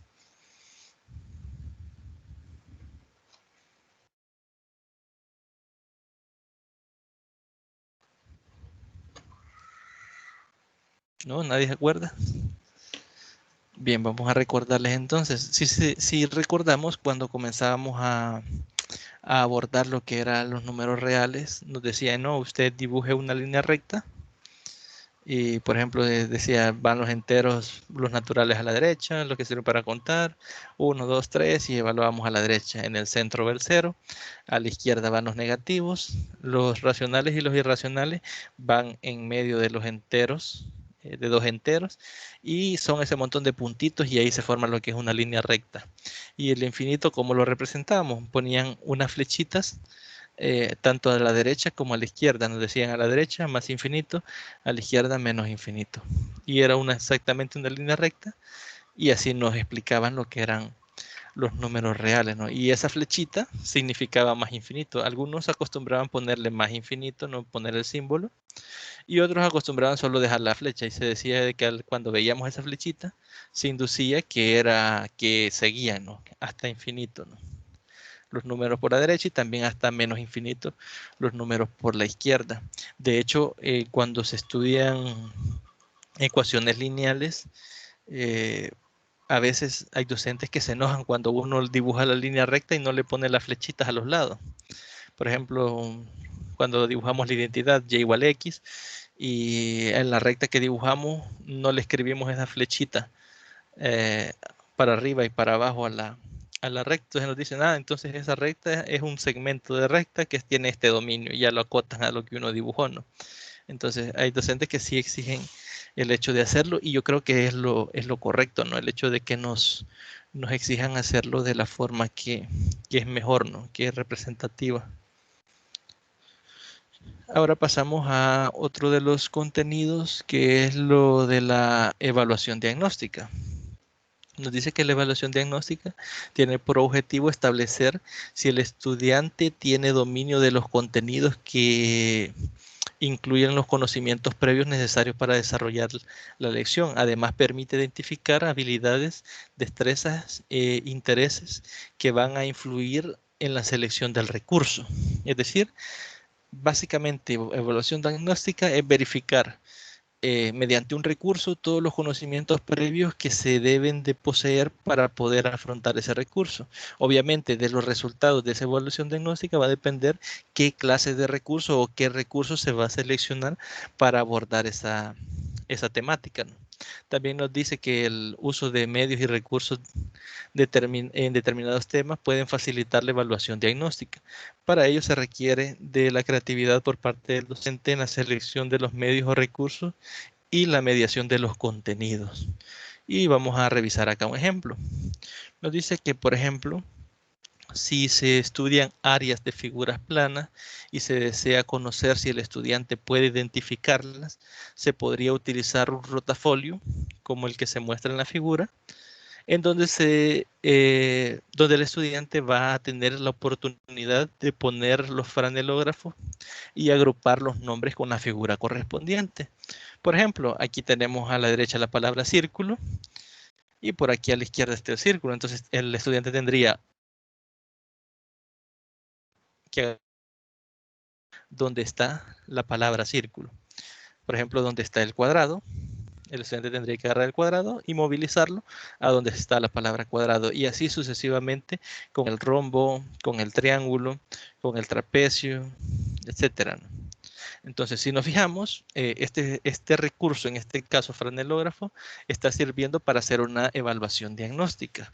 ¿Y cuál es la evaluación diagnóstica? Saber si el estudiante conoce estas figuras y puede identificarlas. Tal vez eso es el conocimiento previo que se necesita para otro contenido. Entonces, en este sentido, el docente ha elegido este recurso para poder desarrollar esa evaluación diagnóstica. ¿Cómo lo haría? Pues iría pasando a algunos de los estudiantes a que vayan colocando las figuras donde tienen que ir, y así el docente iría identificando si en verdad pueden identificar las figuras, ¿no? A veces esta clase de recursos es mucho más efectiva que pasar test, porque a veces resulta fácil para el docente elaborar un test y pasarlo a todos los estudiantes, y pues después lleva el elemento de tener que calificarlo.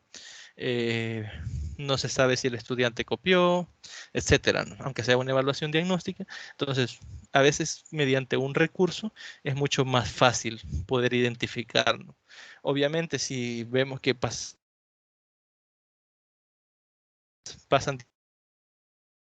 de las figuras con su respectivo nombre, entonces en nuestra evaluación diagnóstica tendríamos que considerar el hecho de darles a conocernos o tomarnos el tiempo de enseñarles los conocimientos previos que deben de poseer. Por otro lado, la evaluación diagnóstica también le permite al docente obtener información sobre si son suficientes los medios y recursos seleccionados para medir el tema o se necesita ampliarlos y realizar otro tipo de mediación. Es la tarea de seleccionar los medios, recursos y la mediación. El docente debe de estar siempre valorando y equilibrando aspectos favorables y desfavorables, y sobre todo evaluando si la situación de aprendizaje diseñada le permite al estudiante asimilar los conceptos estudiados. Y aquí nos pide que consideremos el siguiente ejemplo. Creo que es el último que vamos a revisar por el día de ahora, ya que nos queda poco tiempo. Y nos dice, por ejemplo, si se va a comenzar con el tema de ángulos en la circunferencia, entonces es necesario que el estudiante domine los conceptos básicos, es decir, los conocimientos previos para que el estudiante pueda abordar esta problemática serían que conozca de circunferencia, círculo, es decir, diferencia entre circunferencia y círculo, radio, diámetro, rectas tangentes, rectas secantes y cuerda. Esos son los conocimientos previos que debe de poseer el estudiante para abordar lo que son ángulos dentro de la circunferencia.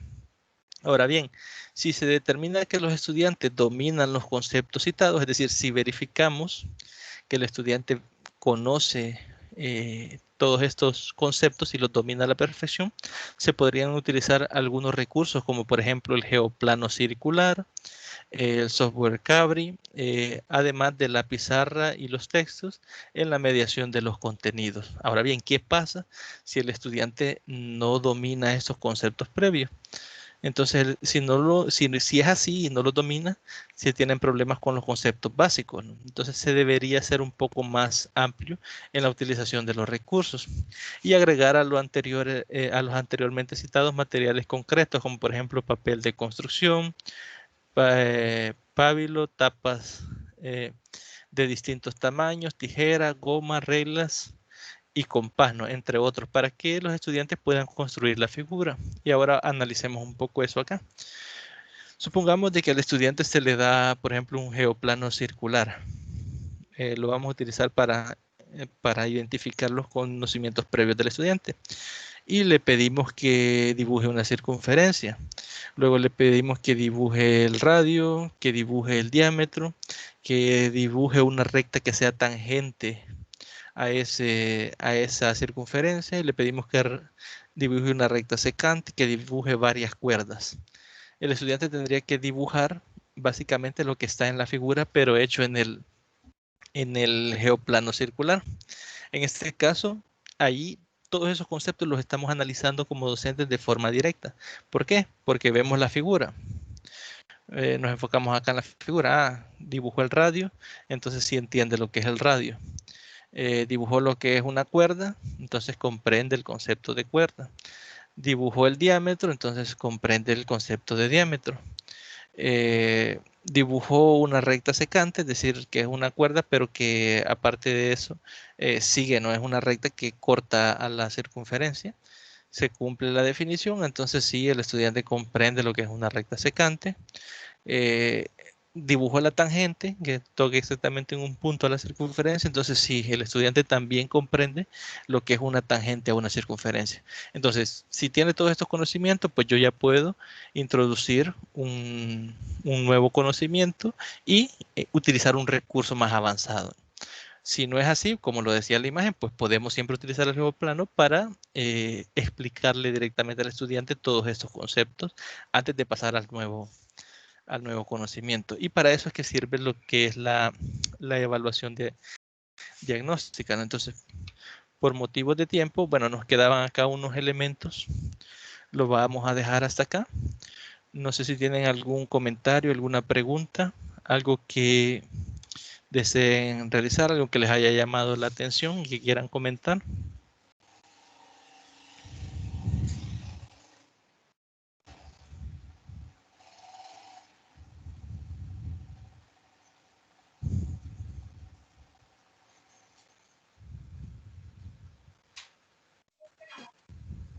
Bueno, licenciado, en lo personal, pues yo tengo un pequeño comentario que fue en la parte de los tipos de inteligencia. Sí, sí. Y yo conozco una historia de un personaje estadounidense que era muy malo en todas las cosas de educación, pero en los números se acoplaba y dejó de estudiar por esas faltas de inteligencia y se puso mejor a practicar música, todos los instrumentos musicales. Ahí está que logró ser uno de los mejores guitarristas de todos los tiempos y hasta hoy en día se sigue su legado. Y dejó a un lado lo que es la educación, pero superó esa inteligencia musical. Eso. Sí, lo que sí, es interesante la historia que nos comenta, porque de hecho en ese caso lo que él tenía era que la inteligencia más desarrollada en él era la inteligencia musical, ¿no? Entonces, en educación quizás es una de las inteligencias que poco se está potenciando, ¿no? Se le está dando la importancia que en realidad tienen. Entonces él dejó digamos, el apartado en el que él se consideraba malo y se centró en potencializar la inteligencia que en ese caso quizás era predominante en él. Y eso pasa con muchas personas. Hay muchas personas que se retiran de los sistemas de educación porque se consideran malos, pero a veces no es que ellos no tengan la capacidad, sino que tal vez no han descubierto la inteligencia que predomina directamente en ellos. Bien, casi lo olvido, voy a dictarles lo que son las preguntas de tutoría. Me informan por favor si tienen con qué escribir ahí para dictárselas, que las tengo por acá. Sí, licenciado. Ya, tengo aquí para Ok. matar. Ok. La pregunta 1 dice, ¿qué recursos emplearía usted para impartir el concepto de divisor y dividendo?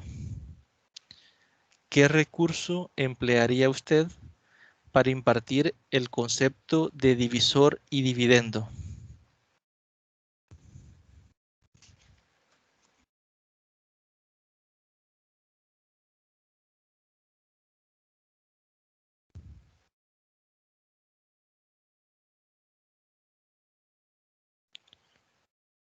Pregunta 1. ¿Qué recurso emplearía usted para impartir el concepto de divisor y dividendo?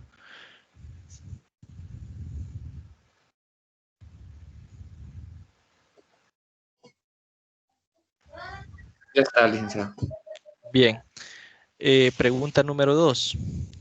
Usted va a iniciar con el estudio del contenido suma de números racionales. Usted va a iniciar con el estudio del contenido suma de números racionales.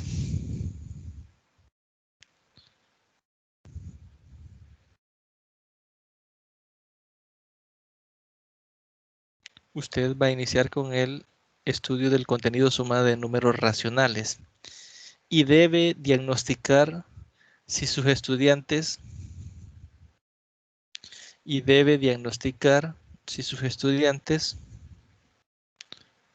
dominan los algoritmos. ¿Me la podría repetir, licenciado? Bien.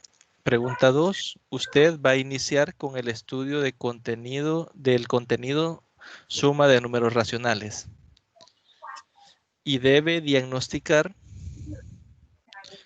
si sus estudiantes dominan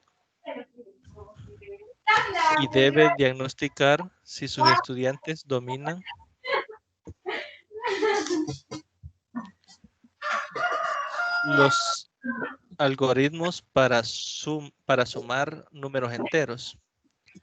Usted va a iniciar con el estudio del contenido suma de números racionales y debe diagnosticar si sus estudiantes dominan el algoritmo para sumar números enteros. Cállense. Y la pregunta sería, ¿qué medio o recurso y mediación utilizaría? ¿Qué medio o recurso y mediación utilizaría? Repito la pregunta. Usted va a iniciar con el estudio del contenido de suma de números racionales y debe diagnosticar si sus estudiantes dominan los algoritmos para sumar números enteros. ¿Qué medios o recursos y mediación utilizaría? Es la pregunta. ¿Qué medios o recursos y mediación utilizaría? Y ahí finaliza la pregunta 2. No sé si ya la anotaron.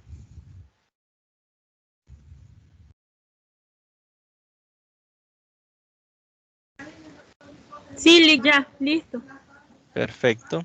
Vamos con la pregunta número 3. Una institución no cuenta con suficientes recursos económicos. Una institución no cuenta con suficientes recursos económicos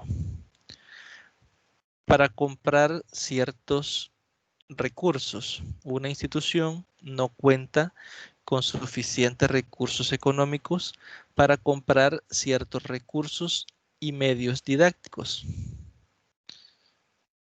Para comprar ciertos recursos y medios didácticos. Para comprar ciertos recursos y medios didácticos que faciliten la enseñanza y el aprendizaje de la matemática. Que facilitan la enseñanza y el aprendizaje de la matemática. Se requiere estudiar en particular el concepto de semejanza de triángulos.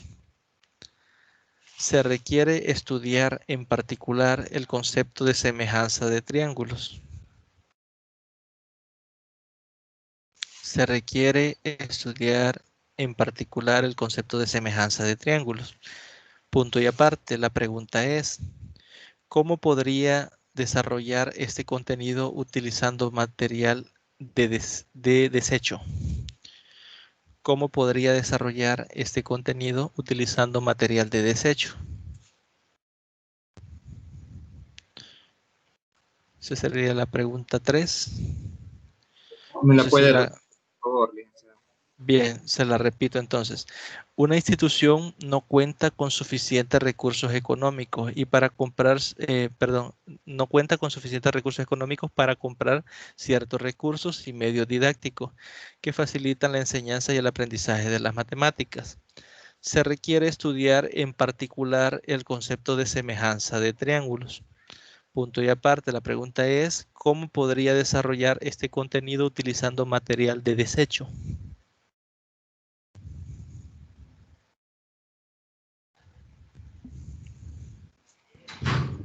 ¿Cómo podría utilizar, licenciado, disculpe? ¿Cómo podría desarrollar este contenido utilizando material de desecho? ¿Cómo podría desarrollar este contenido utilizando material de desecho?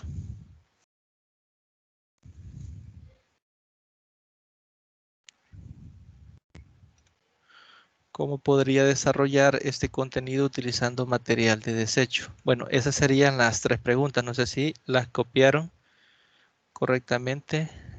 Si no, se las repito. Me confirman, por favor, si ya las copiaron.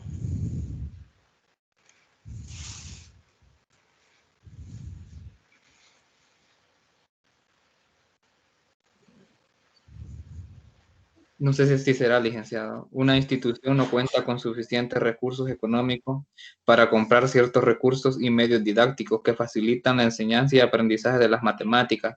Se requiere estudiar en particular el concepto de semejanza de triángulos. Y la pregunta sería, ¿cómo podría desarrollar este contenido utilizando material de desecho? Así es, Lee. Correcto, así es. Ah, pues sí, Sí, Lee. así es. Perfecto. Bien, entonces lo dejaríamos hasta acá. Igual cualquier duda, consulta, comentario que desee realizar, pues me pueden contactar. Les agradezco. Como saben, esta es la última tutoría que tenemos ya en la asignatura. Entonces les agradezco a todos los que participan, a todos los que se conectan puntualmente, a todos los que tienen esa apertura, ¿no?, de escribir a los correos sus inquietudes para poderles ayudar y solventarlas. Les invitaría no solo a estar pendientes con las calificaciones posterior a las entregas que faltan, para que estén pendientes, ¿no?, con lo que son sus notas. Sin más que agregar, pues nuevamente reitero los agradecimientos por la participación que han mostrado, por el compromiso con la asignatura y pues gracias por todo. Muchas gracias a usted también, Lick, por el apoyo y por estar ahí ayudándonos siempre. Pues De nada. sí, ha sido de mucha ayuda, la verdad, todo el apoyo que nos ha dado, solventando dudas y todo eso. Y pues, sin más que agregar, gracias. De nada. Bueno, muchas gracias, licenciado, por la De paciencia, nada. por la enseñanza y por estar siempre ahí resolviendo nuestras dudas en el desarrollo del ciclo. Gracias, licenciado, y bendiciones. De nada, igualmente, bendiciones. Gracias, Lick. Feliz día. De nada, feliz día.